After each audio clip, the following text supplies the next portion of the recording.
And with this word, I am happy to introduce Ron Lynch. Welcome to the stage. He has specialized in launching successes such as GoPro, and he is currently working with Samsung and some other exciting things. Welcome. Thank you. Welcome.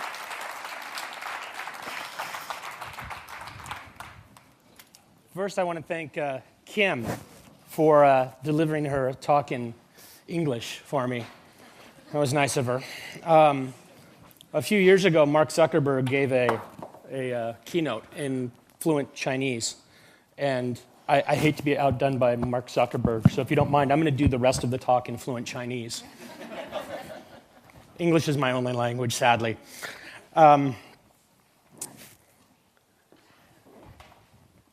One of the things that I was told last night at dinner, which I came here last year for the first time, 12 months ago, to shoot a TV show out at Ice Music. And one of the things that I was told was the Swedish people are very kind and very polite, and they don't interrupt you, and they don't ask a lot of questions. I said, okay, that's fine. I normally do a lot of Q&A, and I typically talk to entrepreneurs. I don't do a lot of work with the press. I generally talk to companies and businesses. I spend a lot of time in boardrooms with CEOs and CMOs telling them how I think they should launch products. But there's two real rules. If I can talk for 60 seconds and teach you two things, the two things that I would say to you are, first, you should fail. Frequently, fast. Because if you fail frequently fast, you're learning and you're doing something and you're moving. Fail upwards. That's the rule. Fail, fail, fail, try, try, try. Second rule is with risk comes reward. If you go out there and you take risks that other people aren't willing to take, you are going to win more frequently. The odds are with you. I'd like to prove that. I need one volunteer. They were right. Nobody in Sweden raises their hand. You are my volunteer. Come forward. What is your name? Ingrid. You're going to love the fact that you volunteered. This is going to be super scary. Ingrid.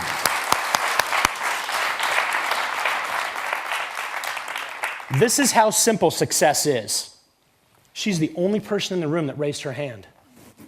See what this is? Yes. What is it? Dollar bills. Dollar bills. It's a money clip, okay? And on it is the flag of Texas. Yeah. Okay, I have something for you. This is just like mine. Mm-hmm. That's yours. Thank you.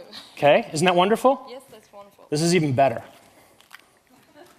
You did the action that leads to being a millionaire, that leads to being successful in life, and you were the only one in this whole room that did it.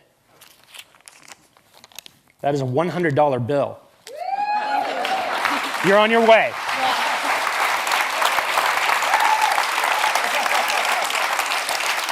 Anybody else want to raise their hand?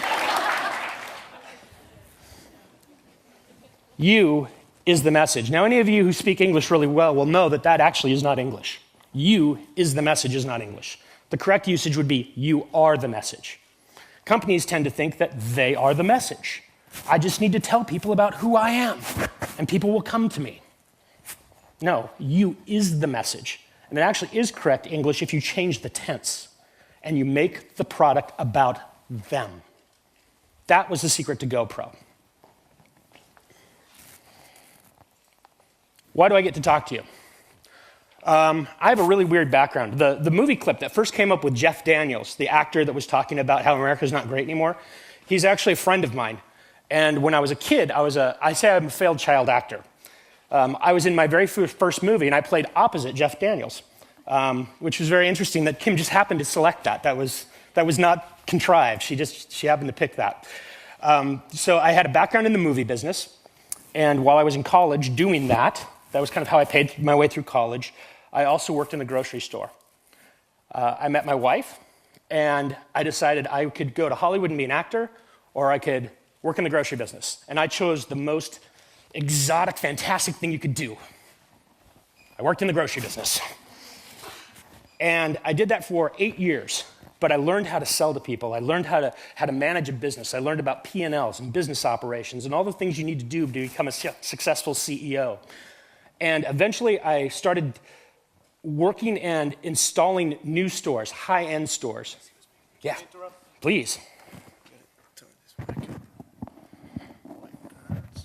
Am I deafening everybody? Okay.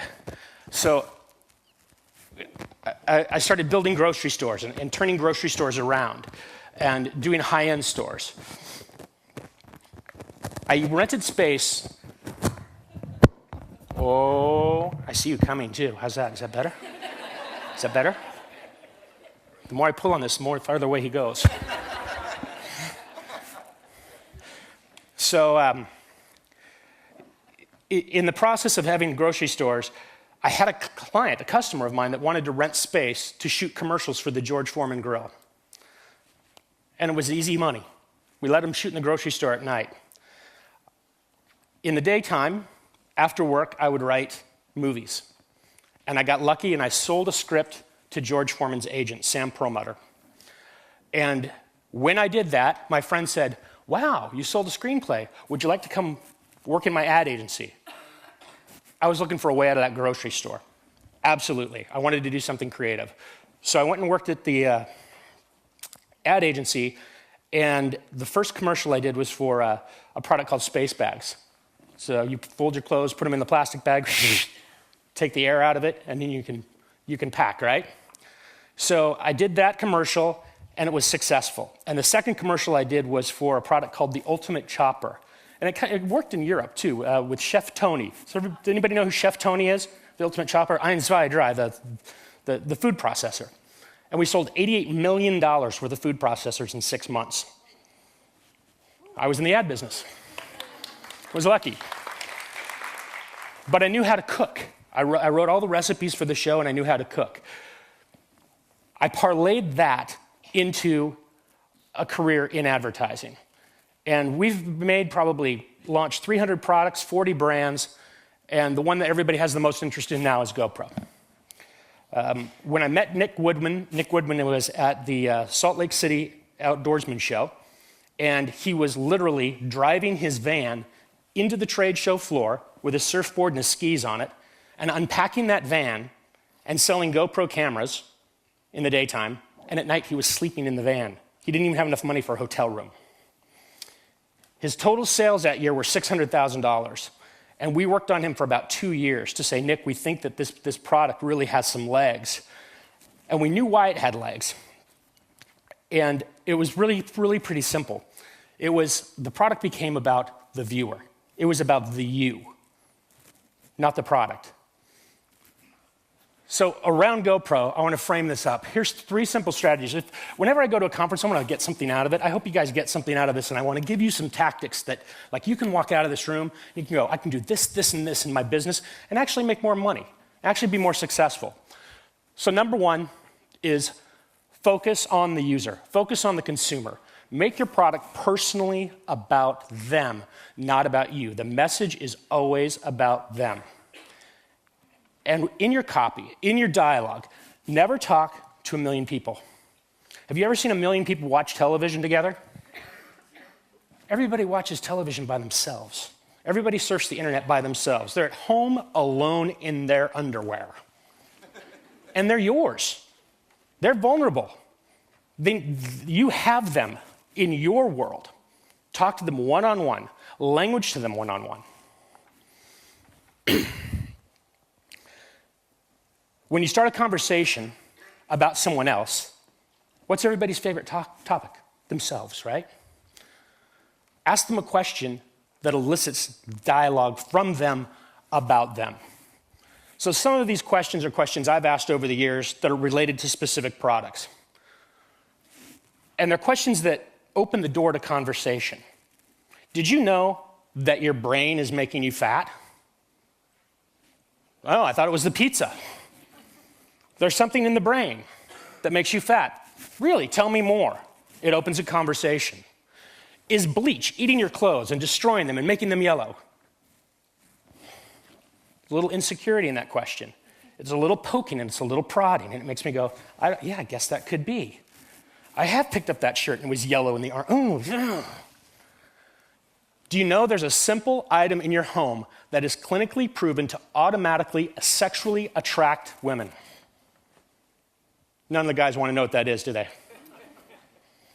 There was a sociological study done by Johnson & Johnson a number of years ago that was associated with this. They were doing a research in the brain and neurochemicals and what prompts people to have certain behaviors and emotions.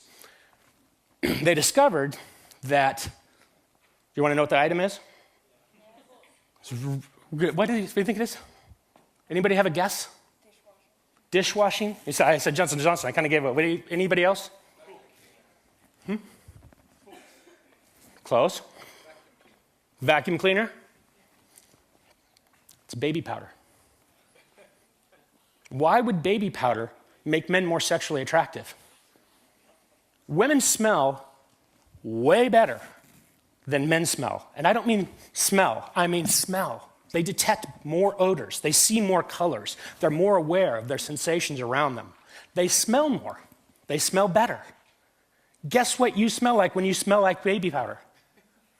Someone I can hand the baby to. It's trust. There's instant trust.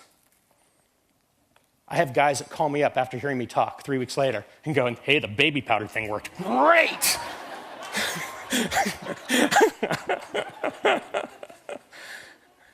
So now if you ask him if he knows me, next time you meet a guy and you really like him, say, do you know Ron Lynch? And he says yes, and don't talk to him. Final thing really is to create, and Kim alluded to this in her talk as well, is to create a CTA, a call to action. It's an action that delineates engagement with you. Anders spoke 2 talks ago, and he showed the chart about media, how TV media was like this, then it got larger, but the internet exploded. And I tend to look at TV and internet together, just because that's the world I have to operate in. They're very similar to me. And finding a CTA that's about the viewer is critical. And I like one that is always low effort for the user and high reward. What we did with GoPro is really simple. Is we took a camera and we started every commercial the same way. It said, be a hero, which is kind of like asking a question. You say, be a hero, you're like, what the hell does that mean? It's that long. The next shot in every commercial was of the user, and they were typically an avatar. They were a user with sunglasses on or ski goggles. You couldn't tell who they were, and the cameras pointed at them, the GoPros pointed at them. So psychologically, you go, oh, that's me. That's an avatar. Then we flip the camera around, and we show 22 seconds of footage. Skiing, snowboarding, jumping out of an airplane, racing cars. Nick Woodman was in his own spot racing cars. Babies. Grandfathers on ATVs out hunting with their grandchildren. Every single one of those creatives was placed in a very specific media channel with the intention of reaching a very specific consumer vertical. Speed Network got the car racing. Skiing Network got the skiing.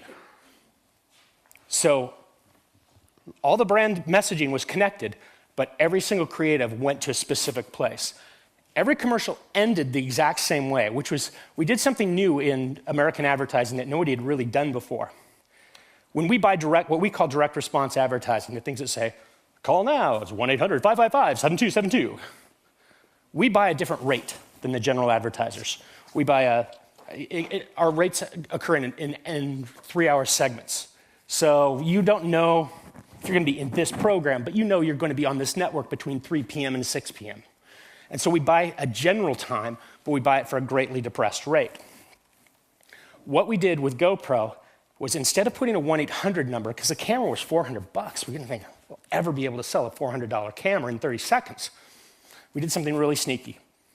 Our direct response mechanism was, go online to GoPro right now and enter to win. Every day we give away a complete suite of our products. So now the viewer's like, I just saw myself skiing. We leveraged the power of YouTube and the power of Facebook with that tool. Because now we're telling people, you don't have to be a great skier and tell everybody, you just show them. I want to win one of those. So they go online. The first thing, before they can even get to the website, is an entry form.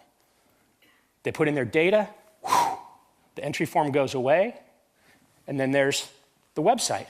And the website is really creative after creative that are consumer users, that they submitted their own video to, and we put that online. That was what the website was built out of, was you. And people went, this is great. Everybody's going to enter this contest. I'm never going to win one of these things. They only give one away a day. Where can I buy one? And then went to purchase. Most went online. Most went to ski and surf shops. The first year, we weren't in major retailers. Second year, Nick came to me and said, hey, I really want to do something important and get this in retail. And we just couldn't break the dam on retail. We couldn't figure out how to do it. So we did something that's risky. I took 10 commercials, and over 2 weeks, at the end of every commercial, I cut the last 3 seconds off after the contest, and I said, now available at Best Buy. And I put the Best Buy logo on there, which I downloaded from the internet. It was very risky. Ran the commercials for 10 days and then pulled them. Phone rang. Best Buy's on the phone. Is it the legal department? It wasn't. It was the buyers. People started beating a path to Best Buy asking for the product. They said, oh, it's been advertised there. We sold $6 million of GoPro cameras in 1 day to Best Buy. Guess what I did with that invoice? I photocopied it. And then I faxed it to Target. I started faxing it to the competitors, saying, hey, boom, one retail order came down after the next. 6 months later, the business had gone from 6 million to 60 million.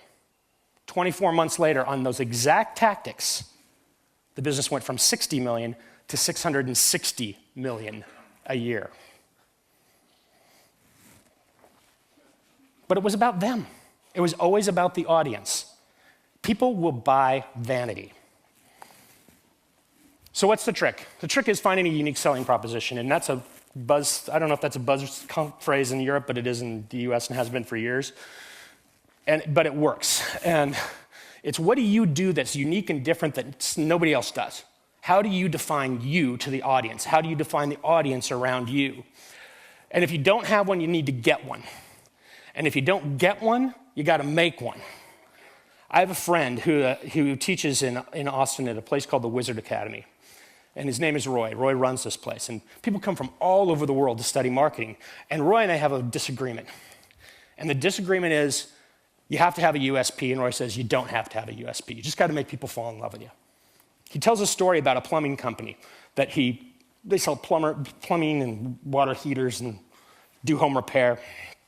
And they weren't the highest or the lowest in the market, and they had nothing to differentiate themselves. And so Roy decided, what we're going to do is we're going to have the guys, all the plumbers are going to carry these flashlights, these super durable LED flashlights. And when they go to a person's house to do the repair, they're going to give them the flashlight. So they started doing that. 3 years later, they dominated the market. My answer to Roy is, you created a USP. Your USP became the guys that give you flashlights. That's a USP. It's valid. What is it for your business, and how does it benefit the end user? All successful products that I've ever worked on have one thing in common. George Foreman Grill, Sonic Care, Clarisonic, Space Bag, OxyClean, Total Trolley, they all have one thing in common. They solve a problem for you. The advertising's about you, and they actually work. The George Foreman Grill is better than turning on your stove. It cooks a small meal for 1 or 2 people. The Sonic Care toothbrush is a dental appliance, a dental tool that removes plaque, which you couldn't do with a toothbrush before. By the way, the most expensive electric toothbrush in the US prior to that toothbrush was probably $19.95 at the drugstore, and those babies were $179 in 1999. Clarisonic skincare brush. That actually was helped by PR Product trudged along for about 5 or 6 years, was actually created by the same guy that created the Sonic Care toothbrush, David Giuliani. And the Clarisonic was picked up by Oprah. It was selected as one of her favorite things. And the product shot to the top of the charts. But all of these products, no matter what they are, solve a problem for you. And it becomes very simple to sell things when it's built around the customer. Problem, solution, unique features. That's your USP. Then take your USP one step up to the consumer, engage them with a question about them, and hit them with a CTA. And the CTA is about them, and it's simple for them. It isn't, expensive. You're looking in this day and age for communication with them, connection. There was a day and age in my business where you had to get the $199 out of them right now. Those days are over. You need a relationship with them. You need them to trust you. You need to make it about them. They're going to decide to buy when they feel like it. You have to make it available. You have to be available online. You have to be available at Amazon, Amazon Prime. You have to be available at Target. You have to be where they are so that they're comfortable purchasing. Everybody's favorite story, them, vanity. This probably sounds really shrewd, but it is what it is. We all like to look at ourselves. It's human nature. Kim and I were having lunch a couple months ago in a restaurant, and the restaurant happened to be configured. There was a glass door for the front door, and the restaurant's kind of a U-shaped around that glass door. We're sitting at a table, and we could see the front door. We could watch people enter the building. And I said, Kim, watch as people enter the building. What do you think they see when they look at that door? The hours? Open. Everybody started kind of poking and prodding. There's a few people at the table talking about what they saw. Every single person without fail walked up to that door and went.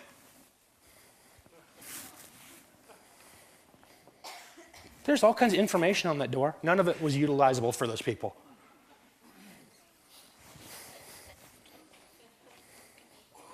Why is 40,000 marketing messages a day? That's the average that we get in the US. I'm sure it's the average here as well.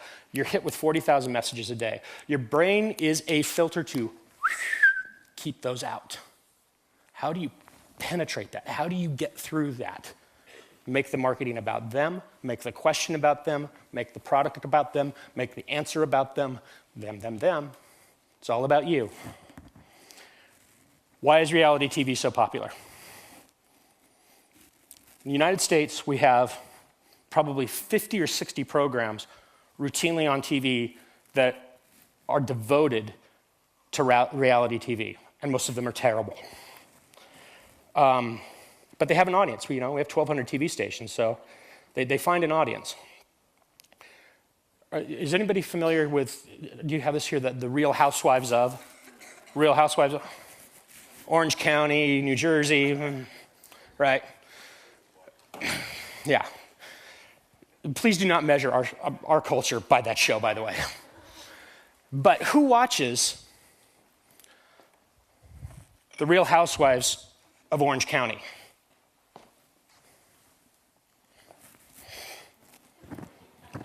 Well, at least I'm not Ramona. They're watching themselves.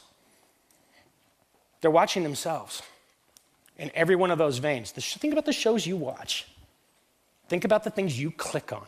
Think about the things that Facebook knows to place in front of you, that Google knows to place in front of you. They're selling you, and you're buying you. People buy themselves, they sell themselves, they close themselves. You can't actually do it to somebody else. They do it to themselves. Give them the information and lay it in front of them, and they will find themselves in your message.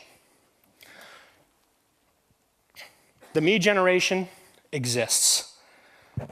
The next generation behind it is the look at me generation.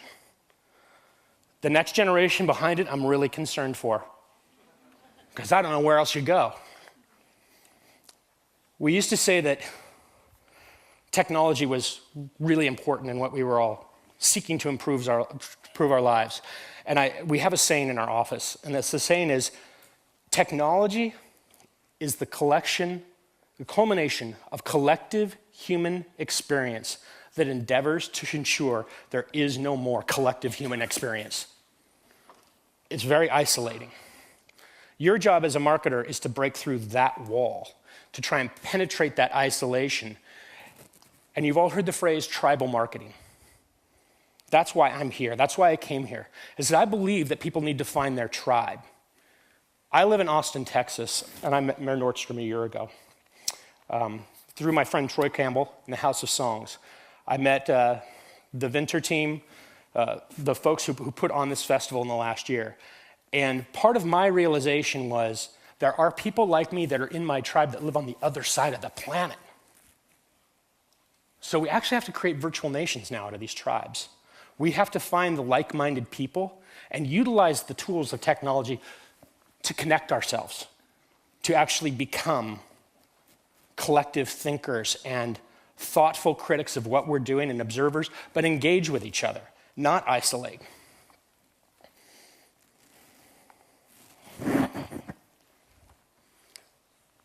With GoPro, this is kind of a review of what we did with them, and it can be applied to any brand or any company.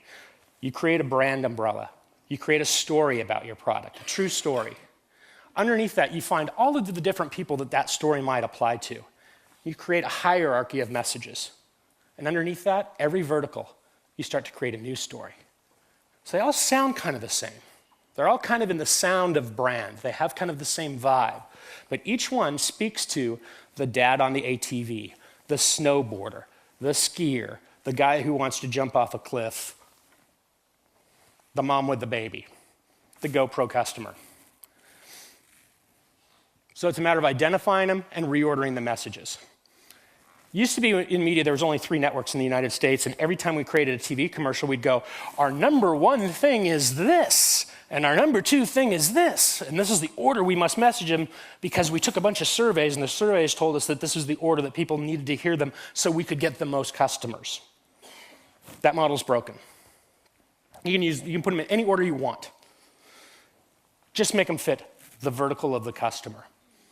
Incidentally, if you are selling, and we can have another talk about this on another day, men and women process information much differently, one from another. What we have proven statistically in what we do is that women are much more adept at gathering information and reordering the story for themselves, and men like A plus B equals C. They really like the breadcrumbs in the order that they like them. You can make a much more complex show for women. They're much smarter consumers. Thankfully, they buy about 70% of the things in the world. Language counts. How you say things matters. We have a very complicated language in English, and I am so impressed that everybody that I meet here speaks it so well. It's a very difficult language because it's made out of so many other languages. We really are a melting pot in the US, and it's only gotten worse as time has gone on because we make up stuff that's not even true and call it English. But how you say things really matters. How you enunciate a word changes the meaning of a sentence. But let's take a poll here. Here's 2 different ways of saying something. I'll say it in my advertiser voice because I train our VO guys. One of those is Billy Mays. Powered by the air you breathe, fueled by the water you drink. Call now and we'll give you free shipping. Order now and we'll pay the shipping. Is that the same thing? It's not. How does it feel? Which one feels better? I'm going to give you something. Call now and I'll give you free shipping. Call now and I'll pay the shipping for you. The second one is best, you're right. People devalue shipping. They think, oh, they're screwing me on the shipping anyways.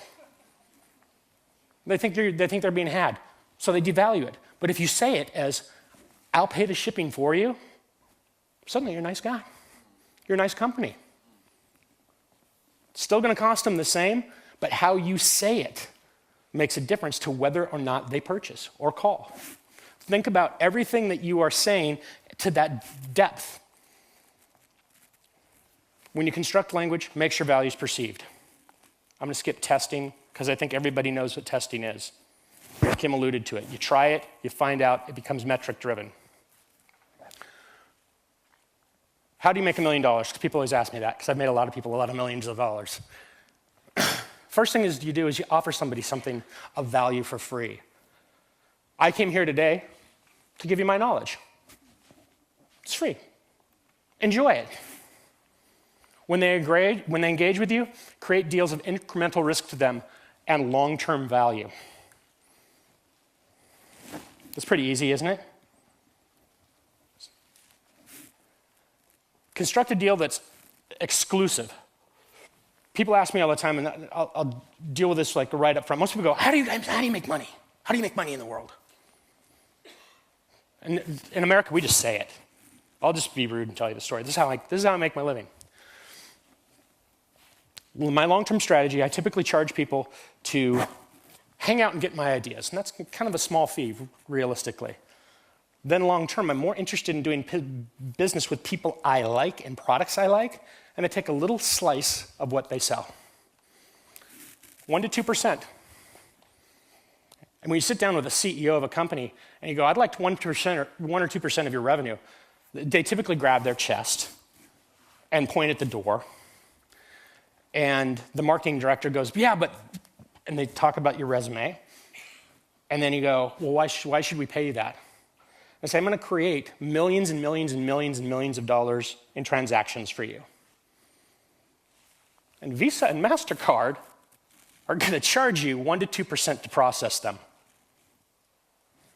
So am I. Is that fair? There's nothing smaller on your P&L. I can't find a smaller number on your P&L than the MasterCard and Visa card number. So when you negotiate with your clients, think of it in an intelligent and fair way that really signs you up for their success, which makes you have to take very serious thought about who you do business with and what you're going to sell. You have to be ethical.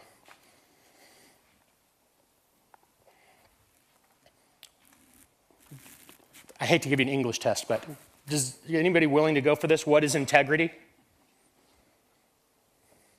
I ask this in all of my job interviews of everybody that I work with. Integrity is really simple to me. You tell people what you are going to do, and then you do that. You tell people what you are not going to do, and you do not do that. That's integrity. When I deal with people of integrity, they become predictable.